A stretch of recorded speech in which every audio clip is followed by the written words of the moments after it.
আমার হুসাইন শহীদ হয়ে গেছে কারবালার ময়দানে, আমি যাইতেছি।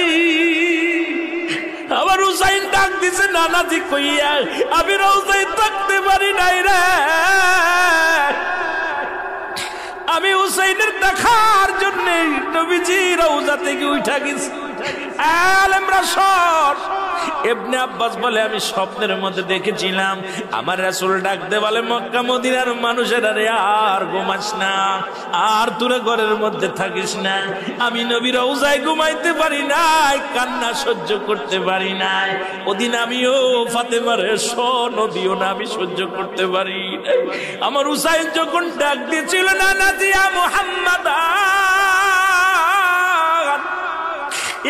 মুহাম্মাদান করে যেদিন ডাক দিয়েছিল রে, সেদিন আমি নবী রওজা থেকে পাগলের মতো উঠে কারবালা পর্যন্ত চলে গিয়েছিলাম।